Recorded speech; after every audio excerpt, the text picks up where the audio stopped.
What's going on, guys? Peter J. Cruz here. Welcome to my channel. So the centerpiece of any modern studio is the computer that runs all the software and all the hardware is attached to it and everything else. And you can buy one off the shelf from custom manufacturers or a Mac or whatever, and they're very expensive. Today, we're going to look at building it yourself. Coming up next.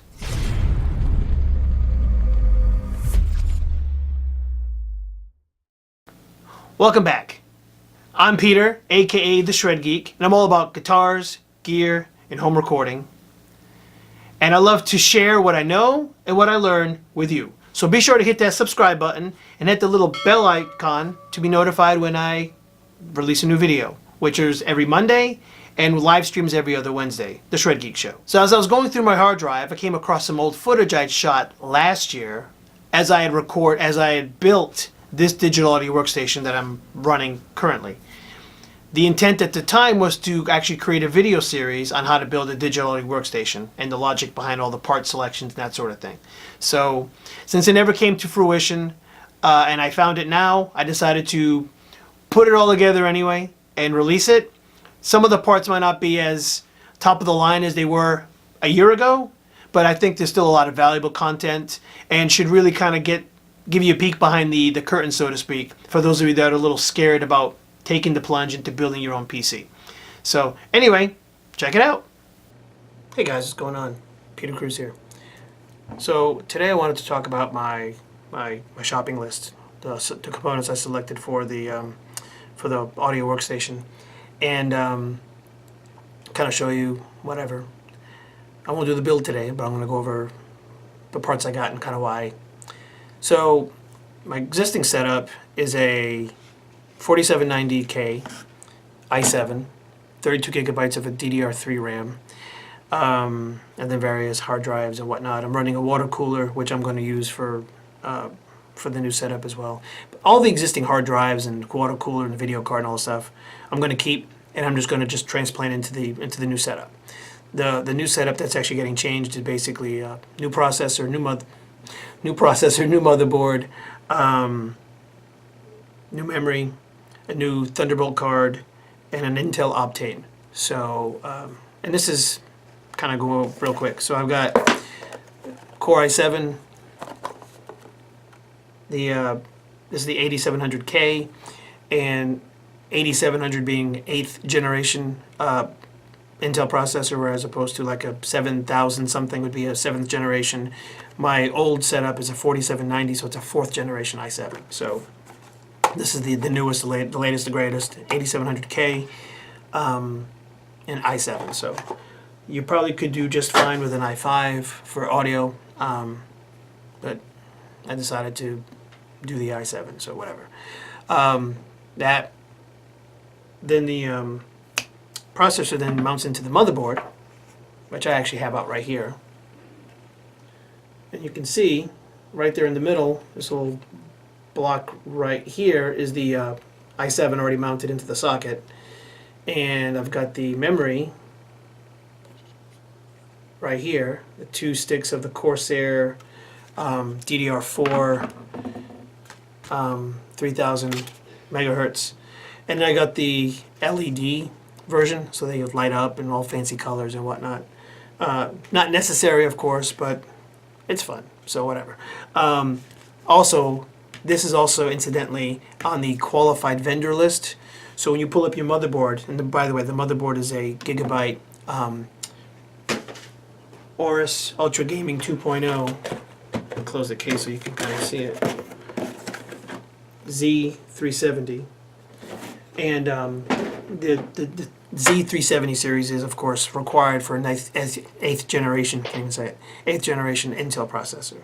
So if I was running a 7th generation, I could do it a Z270 or a Z170 or whatever. But for the 370 is required for the 8th generation i7s. Well, i7s, i5s, whatever. So, and I got the memory. I already showed you the memory. And then I also picked up the Intel Optane, which is sort of like a cache. It plugs into an M.2 slot. And it's slower than RAM, but it's faster than a hard drive, even an SSD. So it kind of like analyzes your usage and kind of puts stuff into cache on its 32 gigabyte space that you use frequently. This way you can load it up like super fast. So even when you turn your computer off and you lose all of everything in your RAM, in your memory, it stays in the cache. So it's almost like a flash drive almost. But it stores everything there, so then when you go to load up, let's say Chrome is what you use all the time. So Chrome will load up instantly. Bam, it's there. You just click it, it's there, it's on screen. It's that fast. So so whatever you're going to use frequently, it just speeds up performance on the system, kind of cuts down on lag. So then we also got the Thunderbolt card by Gigabyte, the Alpine Ridge. This will plug in into the motherboard. It sits in one of the slots, and it's got a header on the motherboard that plugs into a cable that comes in here as well. And then I can use Thunderbolt, DisplayPort, the whole bit. So I'll be able to use my Apollo Twin Mach 2 with it, and any other Thunderbolt type stuff I have. So shouldn't be an issue. So processor, memory, the Optane, and all my existing, like, my water cooler, my SSD drives and everything, video card, just going to transplant it into this setup here, and will be upgraded essentially. Then of course, the big thing will be installing software and all that garbage, and that's going to be what's probably take the longest, because the build, disassembling the old one, once everything is taken out of the case, putting this in, mounting it, connecting everything back up, less than an hour. I mean, should not even be that long. So I've already done most of the work already as it is. I think the hardest thing is going to be mounting the cooler block onto the CPU head and the thermal paste and all that stuff. And I'll probably do a video on that, so for the next part of the series or whatever. And then of course in the software zone, what's going to be what takes the longest, getting Windows on there and what. Well, I'm sure you're enjoying yourself watching this video. If you are, give me a thumbs up, and if you're not, hit the thumbs down button twice. And while you're at it, hit the subscribe button. And go ahead and leave me a comment down below if you have any questions about the content, if you don't understand why I did something or this or that or whatever. Please, comment down below and I'll answer your question. Not a problem. Icon, back to the show. Now, going over the rationale why I picked a lot of this stuff. So, I wanted as much headroom as possible. One for future-proofing some, to give me some space before I have to upgrade again.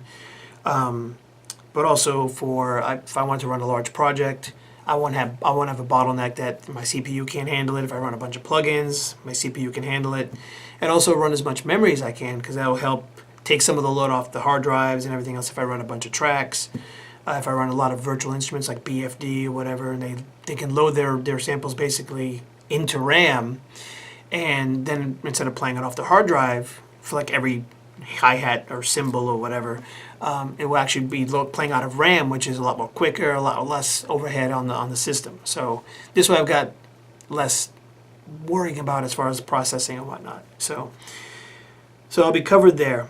And I've always done ASUS motherboards and Intel processors or whatever. And I've done the Corsair memory, I think, in the last 2 builds. So I've had good luck with it, so I'm not going to change it.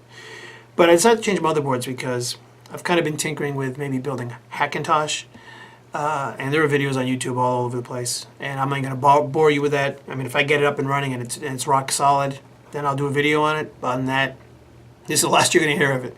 But the Hackintoshes tend to have extremely good compatibility with Gigabyte motherboards.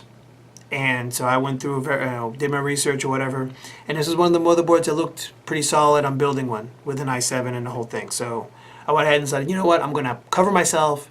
If it works, great. If not, no sweat. I'll have Windows on there. I'll probably have Linux on there. And who knows? I mean, if I get the Hackintosh thing to work, then I'll just have that. I have plenty of hard drives, so I'll just have one in there. I can just swap in, plug it in, and I can use the Mac. So anyway.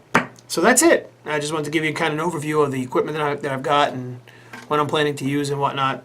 And probably next video, you'll probably see me putting the stuff into the case, or maybe putting the cooler block on the the water block on the CPU or whatnot. And we'll be able to get this thing going. So anyway, thanks a bunch, guys, for hanging out and for listening to me ramble and talking about computers and geek stuff or whatever. So anyway, thanks a million. Rock on, and we'll catch you later. Hopefully you enjoyed the video. Click up here for episode 2 of the video series on how to build a digital audio workstation. But until then, be sure you hit subscribe and hit the little bell icon to be notified when the video does come out.